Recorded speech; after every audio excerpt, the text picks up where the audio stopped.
Bueno, continuando con nuestro libro de Voltaire, ahora vamos a iniciar lo que son los cuentos. Estamos en su libro Opúsculos y Cuentos. Ahora vamos a ver los cuentos. Vamos a ver el primer cuento, que se llama Micromegas, Historia Filosófica. Capítulo primero. Es el viaje de un habitante del mundo de la estrella Sirio al planeta de Saturno.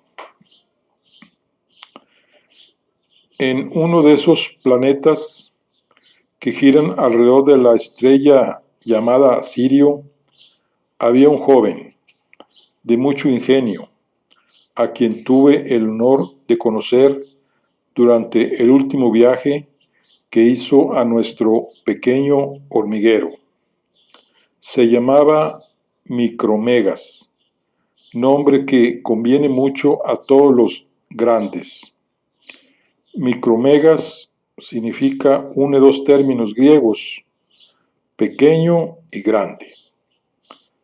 Tenía 8 leguas de alto por 8 leguas, entiendo 24,000 pasos geométricos de 5 pies cada uno.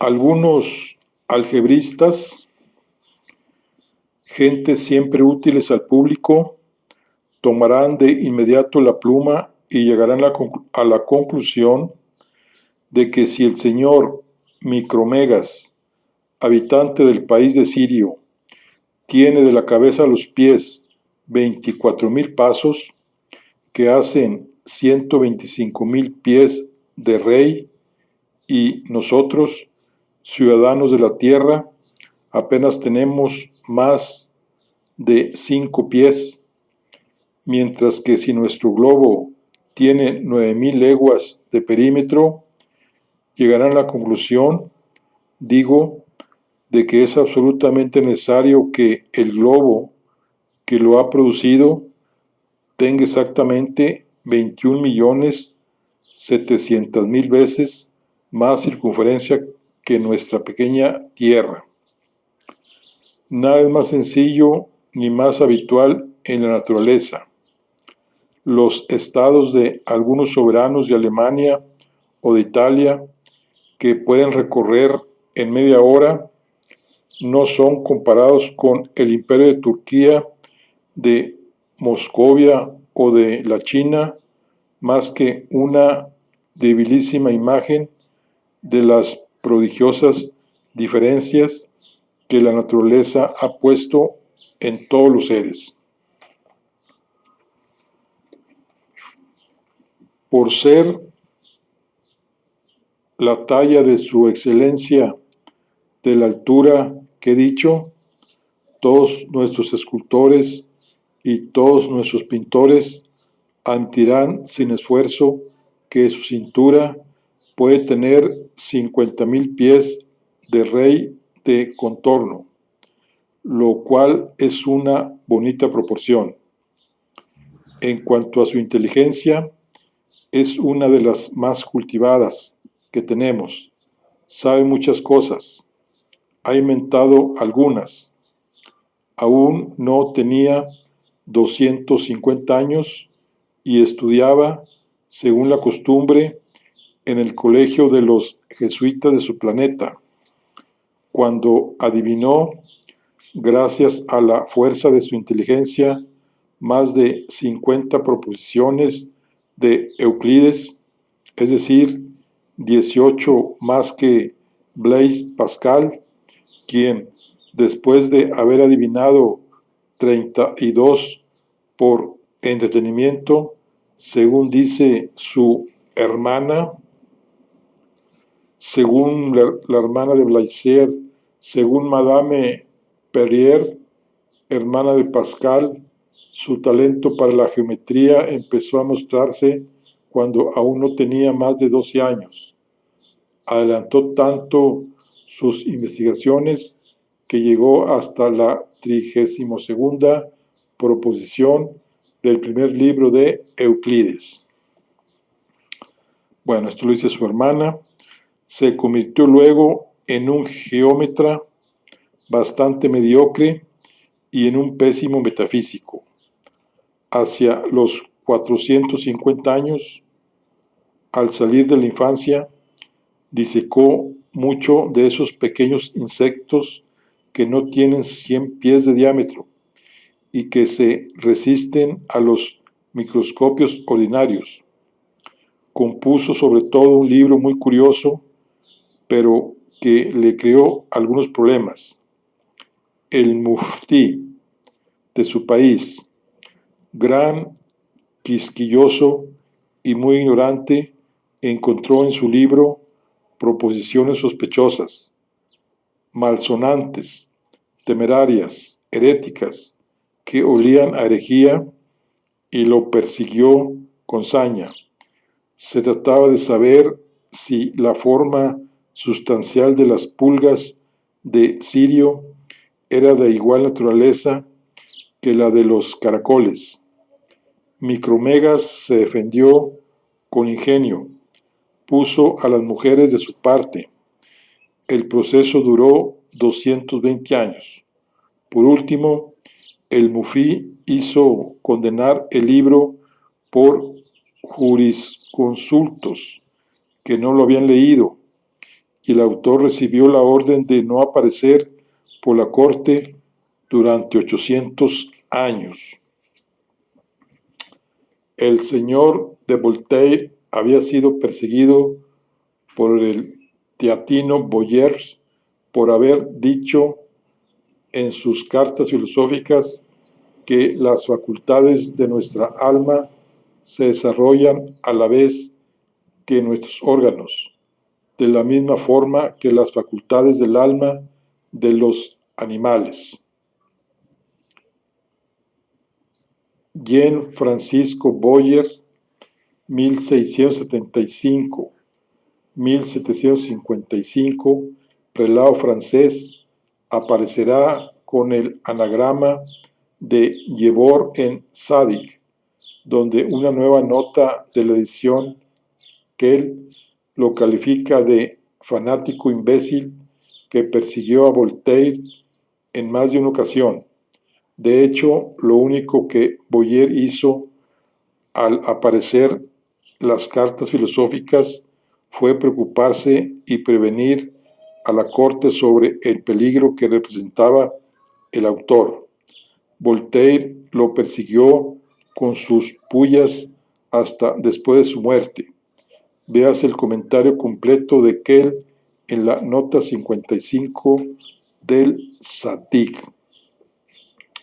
Bueno, muy poco lo afligió ser desterrado de una corte que solo estaba llena de enredos y bajezas.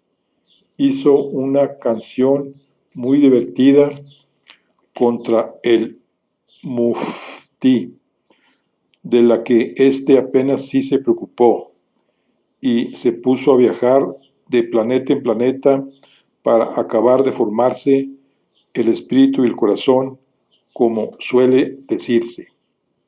La expresión que se había convertido en un cliché en la época procede del Tratado de Etude de Charles Rollins, historiador y humanista francés contra quien Voltaire arremete, por ejemplo en Zadig, por su elogio de los escitas en su historia ancestral de Egipto en 1740.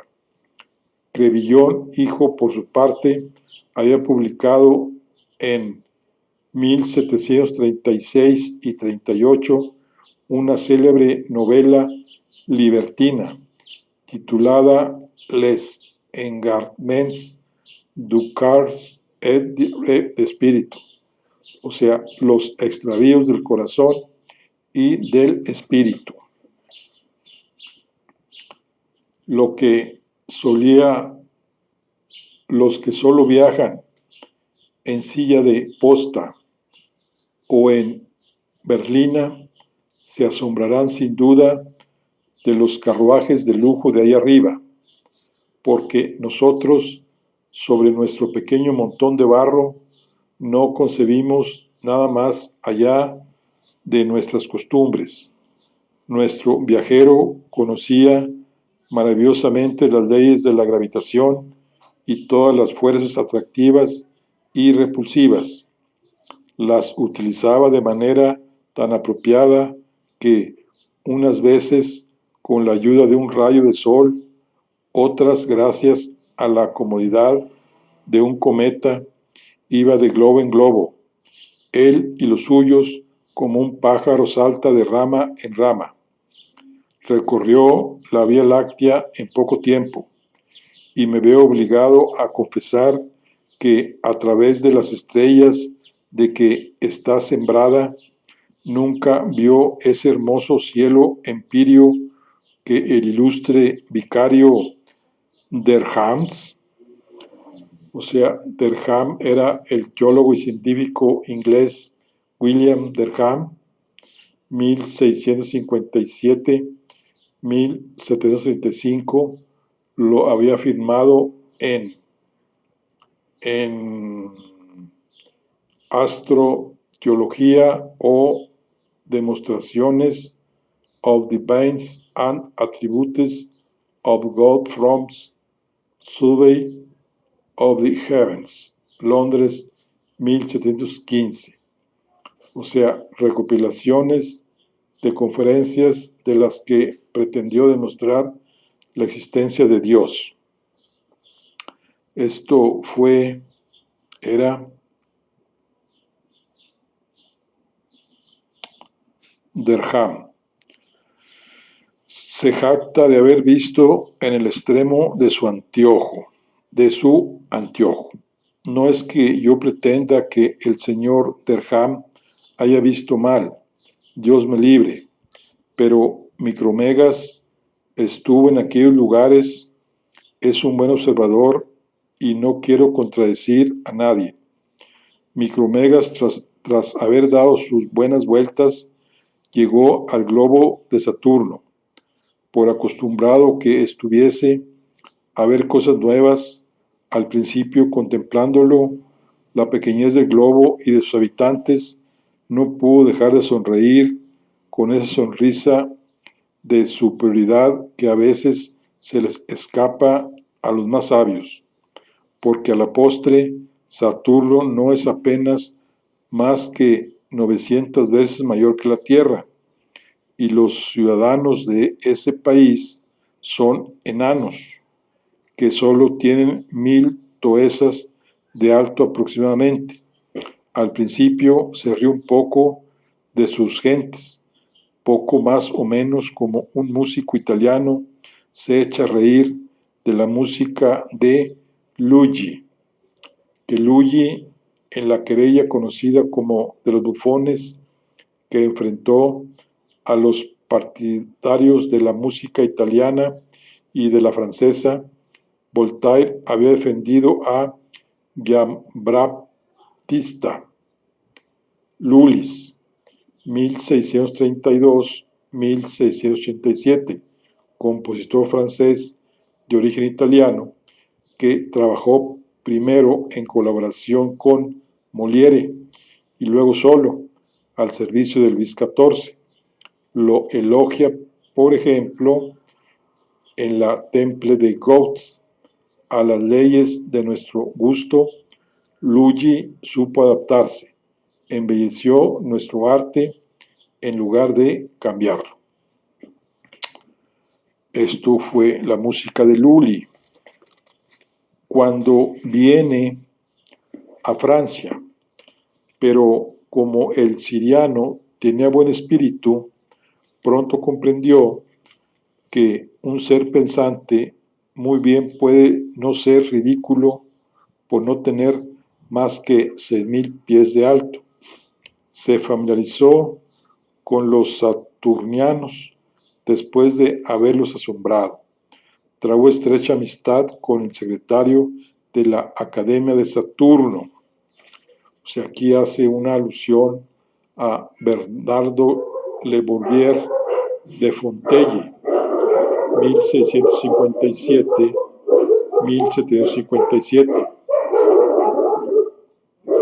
filósofo, dramaturgo y poeta francés, sobrino de Corneille.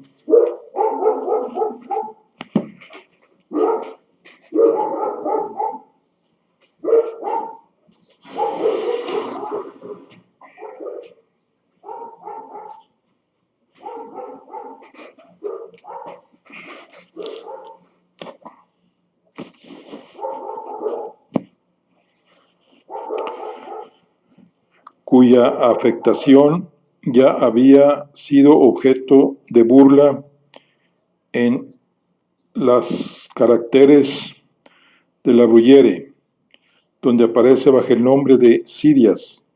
Sus trabajos científicos lo revelaron como una de las mentes más claras de su tiempo, sobre todo por Entretenidos sur la Plurie, Desmondes, 1686, libro muy apreciado en el círculo de Cirey, miembro de la Academia de Ciencias, de la que fue secretario perpetuo, y de la francesa.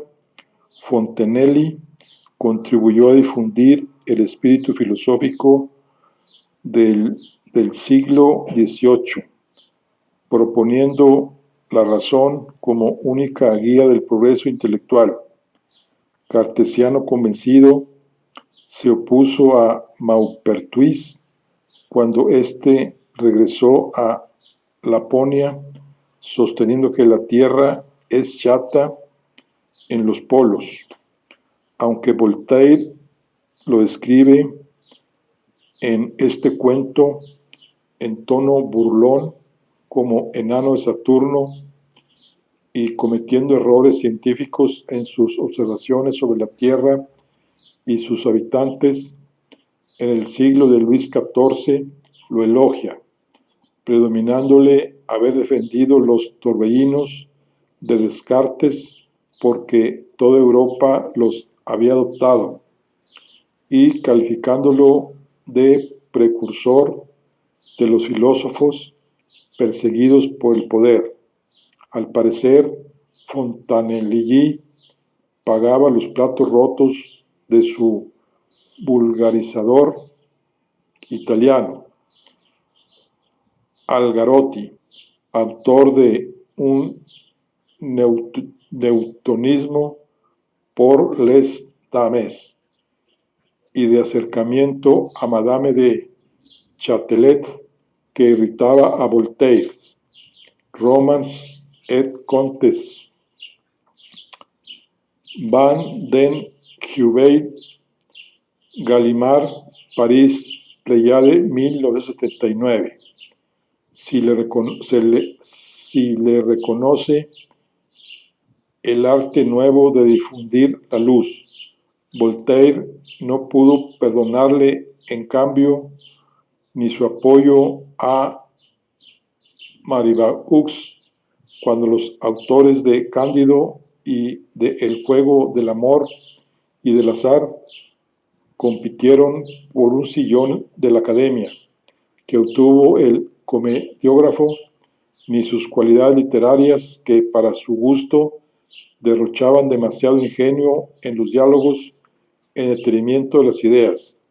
El párrafo que abre el capítulo remeda el estilo de Fontenelle. Bueno, eso es lo que es de la Academia de Saturno, hombre de mucho ingenio que en verdad no había inventado nada, pero que daba muy buena cuenta de las invenciones de los demás y hacía pasablemente pequeños versos y grandes cálculos. Para satisfacción de los lectores, referiré aquí una singular conversación con Micromegas que Micromegas tuvo un día con el señor secretario. Capítulo 2. Conversaciones del habitante de Sirio con el de Saturno. Después de que su excelencia se hubiera tumbado y de que el secretario se hubiese acercado a su rostro, dijo Micromegas: hay que admitir que la naturaleza es muy variable.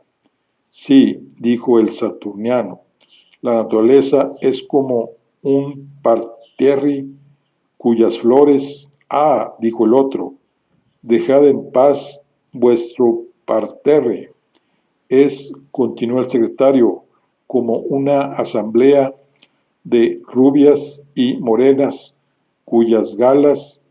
¿Y qué me importan a mí vuestras morenas?, dijo el otro. Entonces es como una galería de retratos cuyos rasgos... Que no, dijo el viajero, os repito que la naturaleza es como la naturaleza. ¿Por qué buscarle comparaciones? Para complaceros, replicó el secretario. No quiero que me complazcan, respondió el viajero. Quiero que me instruyan. Empezad primero por decirme cuántos sentidos tienen los hombres de vuestro globo. Tenemos 72, dijo el académico, y todos los días nos lamentamos de que son pocos. Nuestra imaginación va más allá de nuestras necesidades. Nos parece que con nuestros 72 sentidos, nuestro anillo y nuestras 5 lunas, en el siglo XVIII solo se conocían 5 satélites de la Luna. Estamos demasiado limitados. A pesar de toda nuestra curiosidad y del mundo bastante considerable de pasiones que resultan de nuestros 72 sentidos, tenemos todo el tiempo para aburrirnos. Lo creo, dijo Micromegas, porque en nuestro globo tenemos cerca de 1000 sentidos y todavía nos queda no sé qué deseo vago, no sé qué inquietud que sin cesar nos advierte de que somos poca cosa y de que hay seres mucho más perfectos. Yo he viajado un poco, he visto mortales muy por encima de nosotros, los he visto muy superiores, pero no he visto ninguno que no tenga más deseos que verdaderas necesidades y más necesidades que satisfacción. Quizá llegue un día al país en el que no falte nada, pero hasta el presente nadie me ha dado noticias positivas de ese país. El saturniano y el siriano se perdieron entonces en largas conjeturas, pero después de muchos razonamientos muy ingeniosos y muy inciertos, tuvieron que volver a los hechos. ¿Cuánto tiempo vivís?, dijo el siriano. Ah, muy poco, replicó el hombrecillo de Saturno. Todo es igual que entre nosotros, prosiguió el siriano. Siempre nos quejamos de lo poco que es. Ha de ser una ley universal de la naturaleza. Ay, dijo el saturniano, nosotros no vivimos más que 500 grandes revoluciones del Sol. Eso equivale a 15.000 años aproximadamente, contando a nuestro modo. Ya veis que eso es morir en el momento en que se nace. Nuestra existencia es un punto, nuestra duración un instante, nuestro globo un átomo. Apenas comienza uno a instruirse un poco cuando llega la muerte, antes de que se tenga experiencia. En cuanto a mí, no me atrevo a hacer ningún proyecto. Me encuentro como una gota de agua en un océano inmenso. Me avergüenzo sobre todo ante vos, de la ridícula figura que hago en este mundo.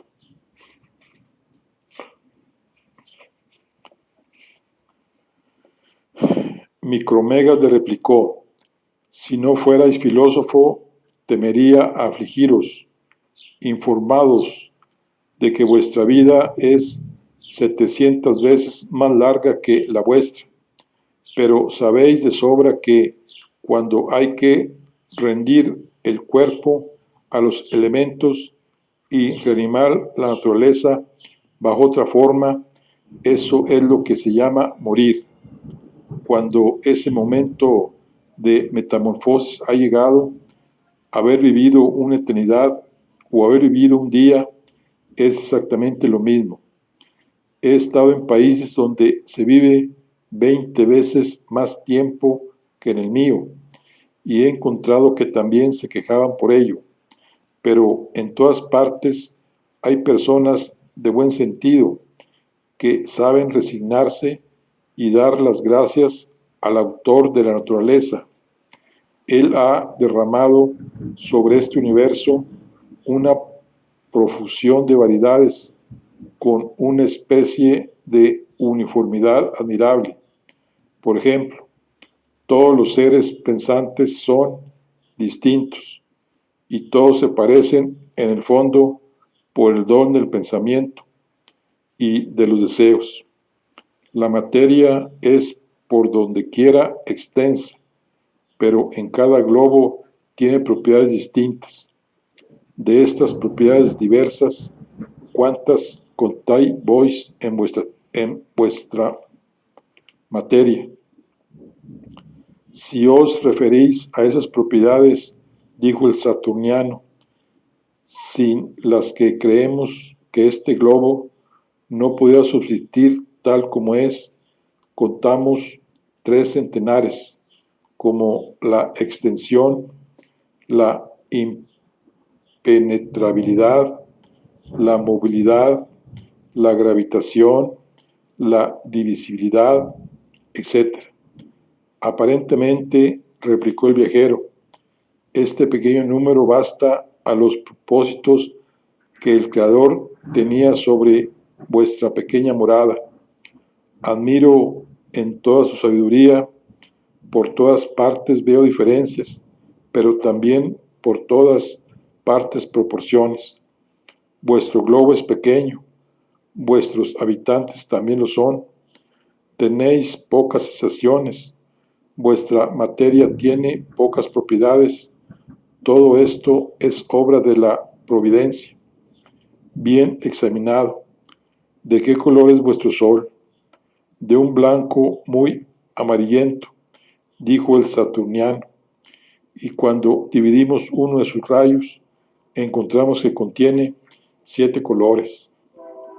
Nuestro sol tira a rojo, dijo el siriano, y tenemos 39 colores primitivos. No hay ningún sol entre todos aquellos a los que me he acercado que se parezca como en vosotros. No hay un rostro que no sea diferente de todos los demás.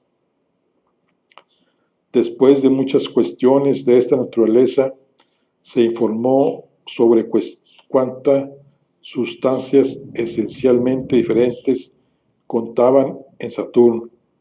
Supo que solo contaban con una treintena, como Dios, el espacio, la materia, los seres extensos que sienten, los seres extensos que sienten y piensan, los seres pensantes que no tienen extensión, los que se penetran, los que no se penetran, etc. El de Sirio, en cuyo país se contaban 300 y que había descubierto 3000 distintas en sus viajes, maravilló al filósofo de Saturno. Por último, tras haberse comunicado uno a otro un poco de lo que sabían y mucho de lo que no sabían, y después de haber razonado durante una revolución del Sol, deseó hacer juntos un pequeño viaje filosófico. Capítulo 3. Viaje de dos habitantes, de Sirio y de Saturno.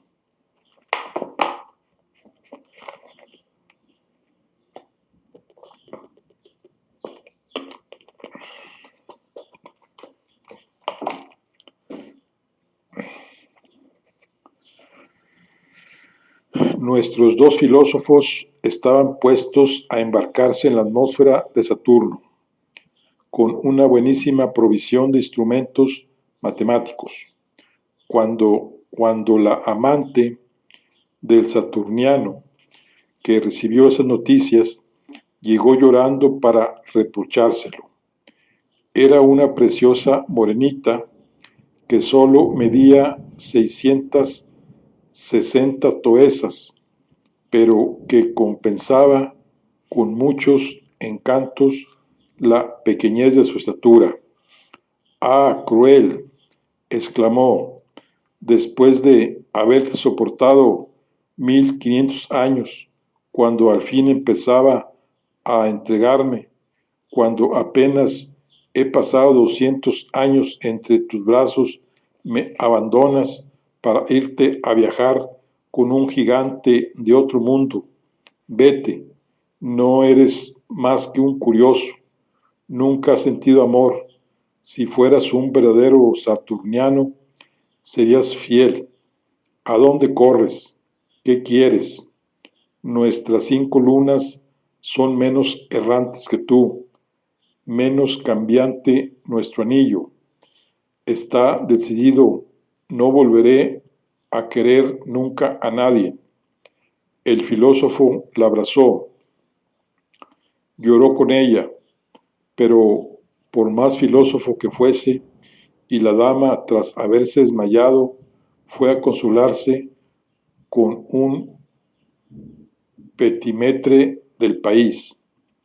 Mientras tanto, nuestros dos curiosos partieron. Saltaron primero sobre el anillo, que encontraron bastante lleno, como muy bien lo habían adivinado un ilustre habitante de nuestro pequeño globo. Esto es una alusión al físico, geómetra y astrónomo holandés Christian Huygens, 1629-1695, muy respetado por Voltaire.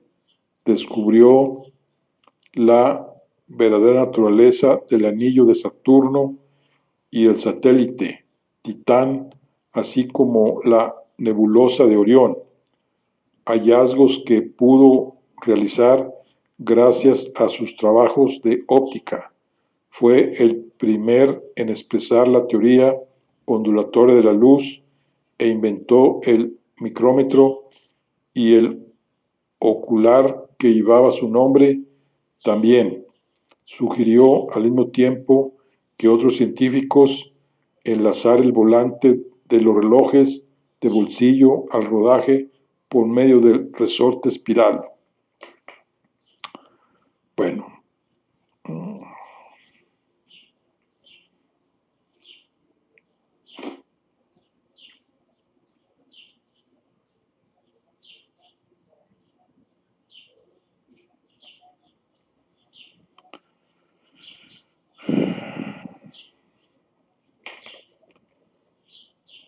dice, después, desde ahí, fueron fácilmente de luna en luna.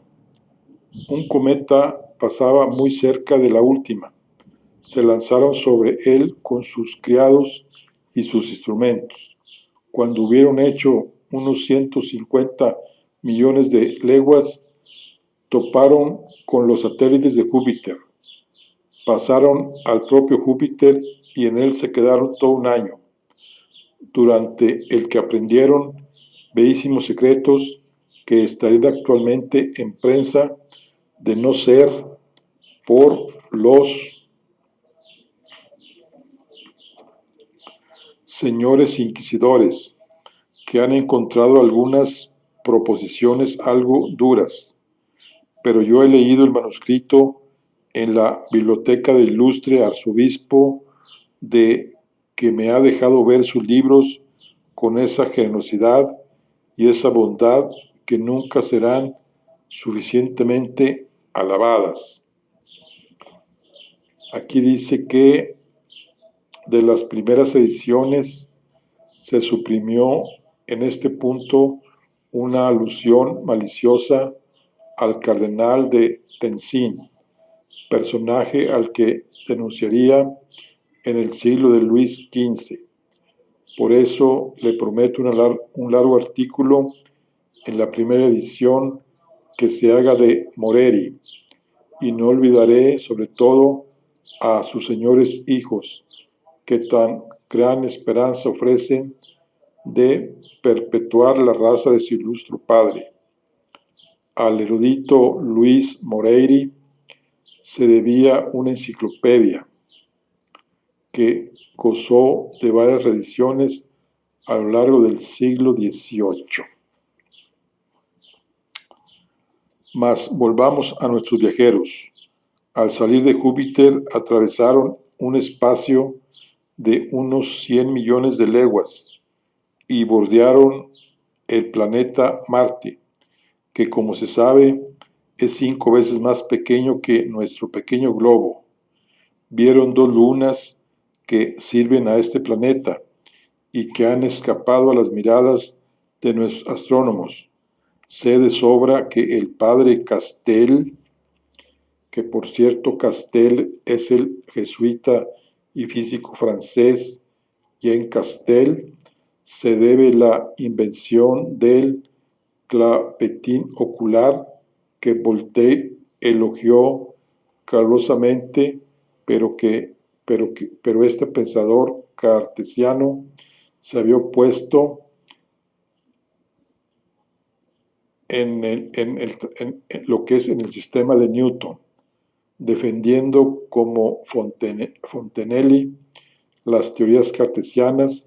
A partir de ellas había atacado el ensayo de Voltaire en los elementos de la filosofía de Newton.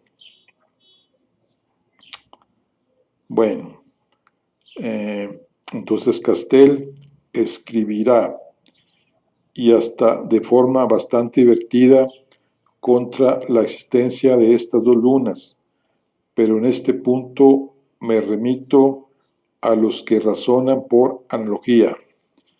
Estos buenos filósofos saben lo difícil que sería que Marte, que tan lejos está del Sol, se pasara con menos de 2 lunas. Sea como fuere, a nuestras gentes les pareció tan pequeño que temieron no encontrar dónde acostarse y siguieron adelante, como 2 viajeros que desprecian una mala taberna de aldea y continúan hasta la ciudad vecina. Pero el siriano y su compañero se arrepintieron pronto. Caminaron mucho tiempo y no encontraron nada. Por fin columbraron una lucecita. Era la Tierra. Dio lástima a gentes que venían de Júpiter. Sin embargo, por miedo de arrepentirse por segunda vez, decidieron desembarcar. Pasaron por la cola del cometa y encontrando una aurora boreal a mano, se metieron en ella y llegaron a la Tierra por el lado septentrional del mar Báltico el 5 de julio de 1737 del nuevo calendario. La fecha de la llegada de Micromegas y el Saturniano, el 5 de julio de 1737, es exactamente la del naufragio en el Báltico de Maupertius y su expedición de sabios. Con la expresión nuevo calendario, Voltaire indica el año gregoriano, que comenzaba el 1 de enero y no el 25 de marzo, adoptado por Francia en 1582. Inglaterra no se sumará a esa forma de contar los años sino hasta 1752, año de la publicación del Micromega. Bueno, capítulo 4. Lo que les ocurre sobre el globo de la Tierra. Después de haber descansado algún tiempo, comieron para almorzar 2 montañas, que sus criados les prepararon bastante bien. Luego quisieron reconocer el pequeño país en el que estaban. Fueron primero de norte a sur. Los pasos ordinarios del siriano y sus gentes eran de unos 30.000 pies de rey. El enano de Saturno lo seguía de lejos, jadeando. Tenía que dar unos 12 pasos cuando el otro daba una zancada. Figuraos, si es que está permitido hacer tales comparaciones, un perrillo faldero que siguiese a un capitán de guardias del rey de Prusia. Como estos extranjeros van bastante deprisa, dieron la vuelta al globo en 36 horas.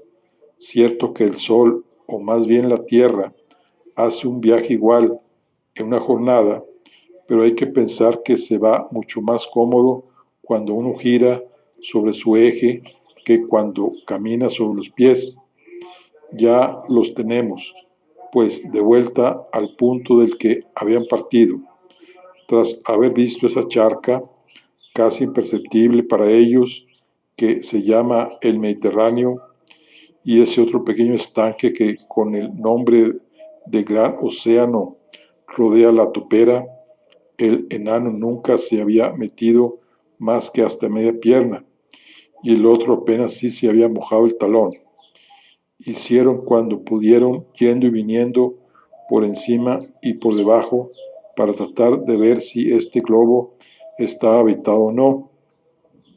Se agacharon, se tumbaron, tantearon por todas partes, pero al no ser sus ojos y sus manos proporcionados a los pequeños seres que aquí reptan, no recibieron la menor sensación que pudiera hacerlos sospechar que nosotros y vuestros cofrades, los demás habitantes de este globo, tenemos el honor de existir.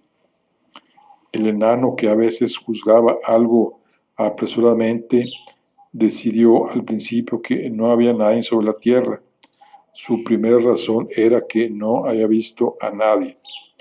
Micromegas le dio a entender discretamente que aquello era razonable, era razonar bastante mal, porque con vuestros pequeños ojos, le decía, no veis ciertas estrellas de la quinta magnitud que yo percibo con toda claridad. ¿Concluís de eso que tales estrellas no existen? Pero yo he tanteado bien, dijo el enano. Pero habéis olido mal, respondió el otro. Pero este globo está tan mal construido, dijo el enano, es tan irregular y de una forma que me parece tan ridícula. Aquí todo me parece estar en el caos. Veis esos pequeños riachuelos, ninguno de los cuales corre derecho, esos estanques que no son ni redondos, ni cuadrados, ni ovalados, ni de ninguna forma regular. Todos esos pequeños granos puntiagudos de que el globo está erizado y que me han desollado los pies. Se refería a las montañas.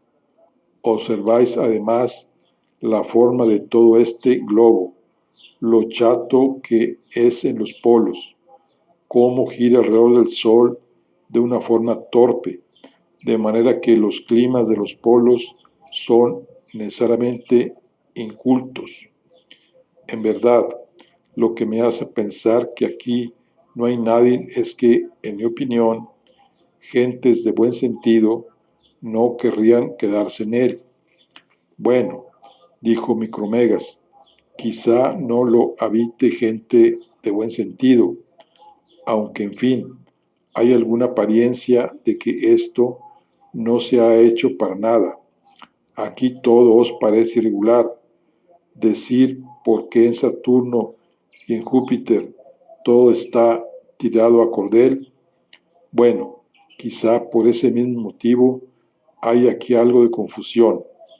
¿No os he dicho que en mis viajes siempre había observado variedad? El saturniano replicó: a todas estas razones, la disputa no habría terminado nunca, si por suerte, al animarse hablando, Micromegas no hubiera roto el hilo de su collar de diamantes. Los diamantes cayeron. Eran de preciosos quilates bastante desiguales, los más gordos de los cuales pesaban 400 libras y los más pequeños 50. El enano recogió algunos. Al acercarlos a sus ojos, se dio cuenta de que aquellos diamantes estaban tallados de tal modo que eran excelentes microscopios. Cogió, pues, un pequeño microscopio de 160 pies de diámetro y lo aplicó a su pupila, y Micromegas eligió uno de 2500 pies. Eran excelentes, pero al principio no se vio nada. Con su ayuda, había que acostumbrarse. Por fin, el habitante de Saturno vio algo imperceptible que se movía entre dos aguas en el mar Báltico. Era una ballena.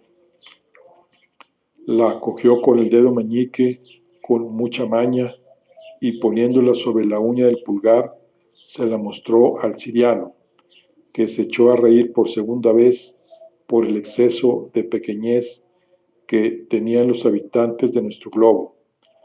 El saturniano, convencido de que nuestro mundo está habitado, pronto imaginó que solo lo estaba por ballenas, y como era un gran pensador, quiso adivinar de dónde sacaba un átomo tan pequeño su movimiento, si tenía ideas, voluntad y libertad.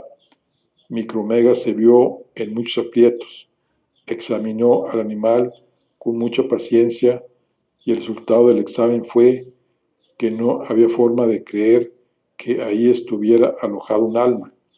Así pues, los dos viajeros se inclinaban a pensar que no hay espíritu en nuestro habitáculo, cuando, con la ayuda del microscopio, vieron que algo mayor que una ballena flotaba sobre el mar Báltico. Se sabe que en esa misma época una nidada de filósofos regresaba del círculo polar.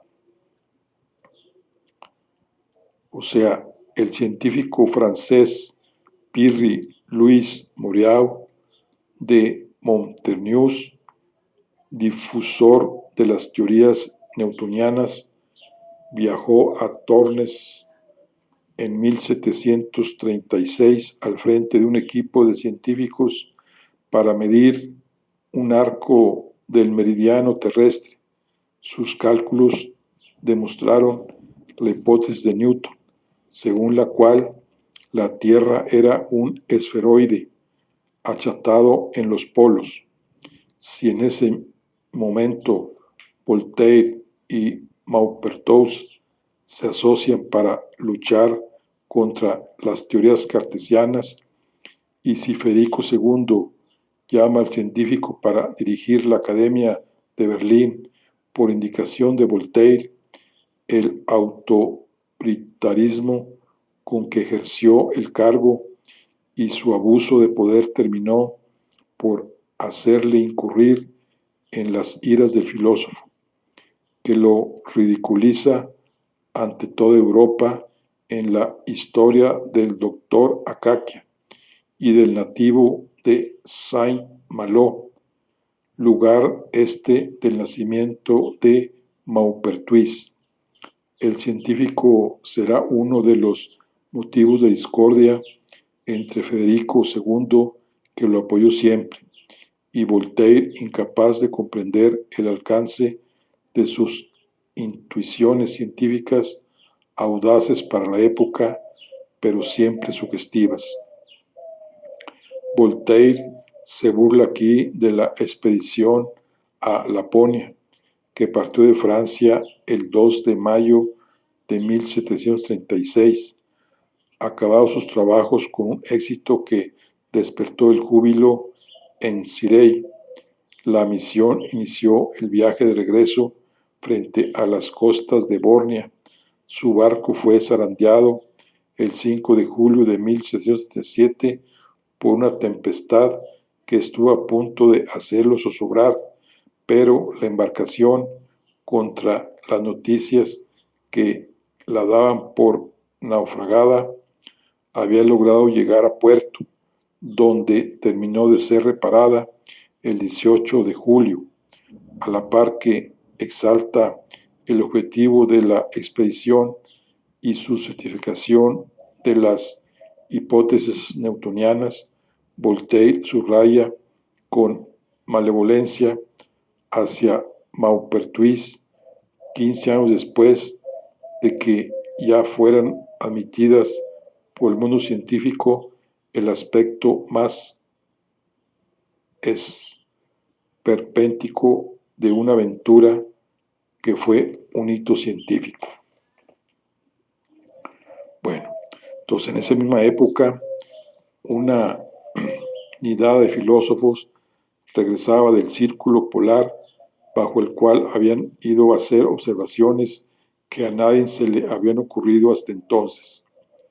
La Gaceta dirán que su barco se estrelló en las costas de Bodia y que a duras penas consiguieron salvarse, pero en este mundo nunca se sabe lo que esconden los naipes.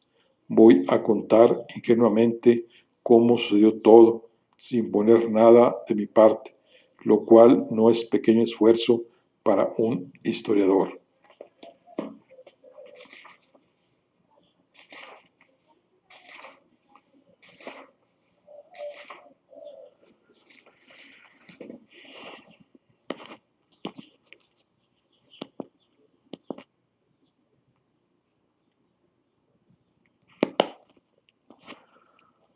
Bueno, vamos a ver lo que es el capítulo 5. Experiencias y razonamiento de los dos viajeros.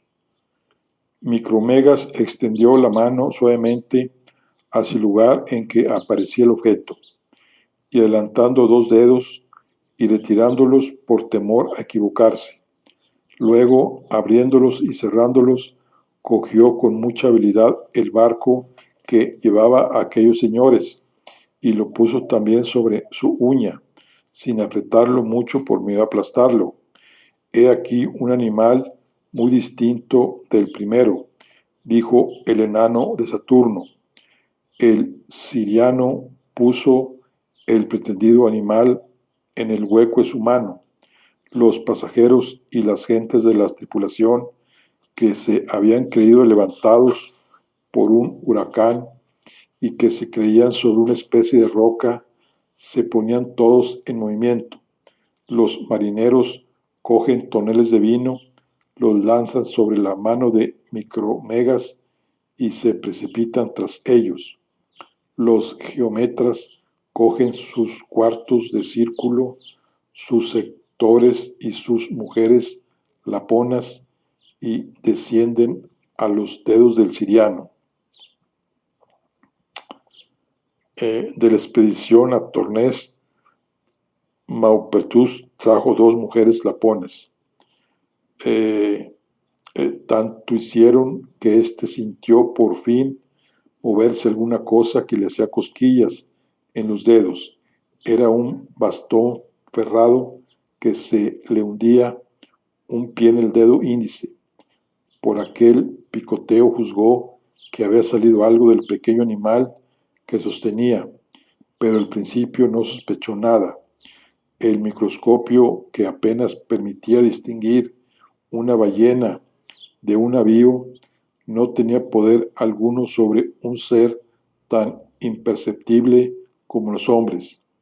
No pretendo herir aquí la vanidad de nadie, pero me veo obligado a rogar a los importantes que hagan una pequeña observación conmigo, y es que, tomando la estatura de hombres de unos 5 años sobre la Tierra, no tenemos una figura mayor de lo que tendría sobre una bola de 10 pies de diámetro, un animal que fuera poco más o menos la 600 milésimas partes de una pulgada de altura.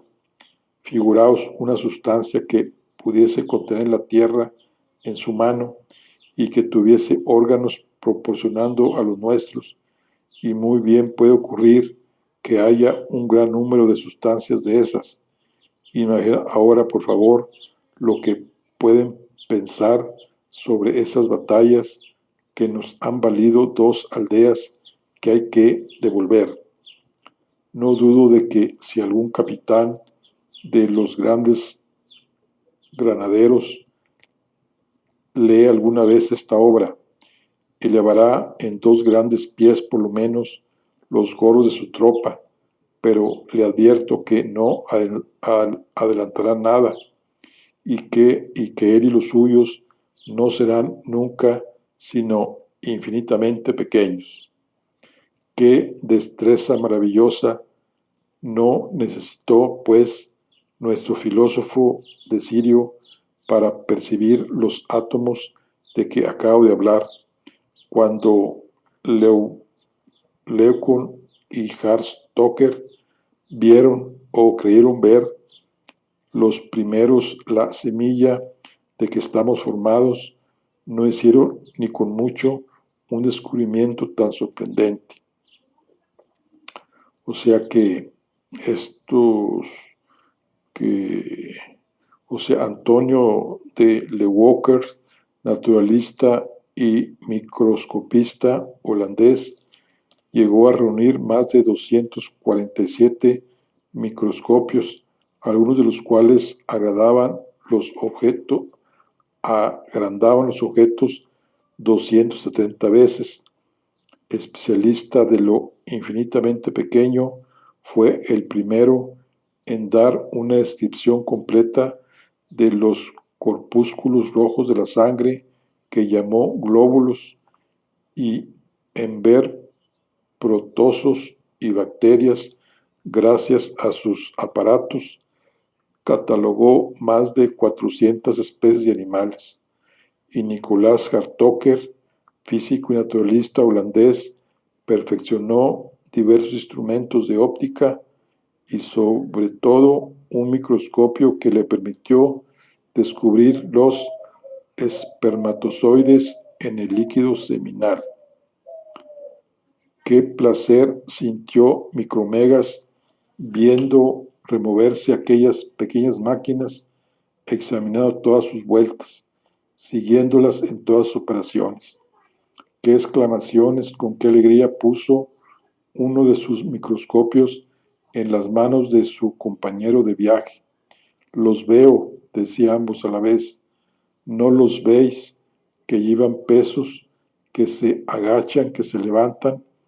A la hora sí, las manos le temblaban por el placer de ver unos objetos tan nuevos y por el temor de perderlos, pasando de un extremo, de un exceso de desconfianza a un exceso de credulidad.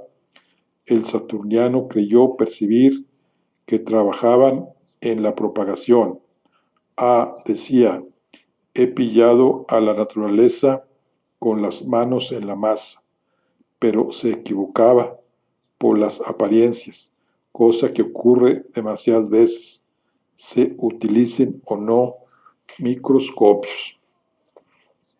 La frase calca otra de un elogio del naturalista y viajero francés Joseph Piron de Tournefort, precursor de Linel, hecho por Fontanelli. En vano la naturaleza se había escondido en lugares tan profundos para trabajar en la vegetación de las piedras. Fue, por así decir, cogida por las manos en la masa por curiosos tan osados, expresión que el abate Desfontaines había interpretado maliciosamente. La frase también transcribe literalmente el comentario del filósofo y político inglés Henry St. John Bollins Brock, desterrado a Francia por Jorge I, donde se casó con una sobrina de Madame de Maintenon. Lo habría hecho al enterarse de que Fontanelli y Madame de Tenoy habían sido encontradas en situación comprometedora. Bueno, estamos aquí en el cuento del Magramón. Aquí concluimos la charla del día de hoy. En nuestra próxima concluiremos el cuento. Por lo pronto, nos vemos en la próxima. Hasta luego.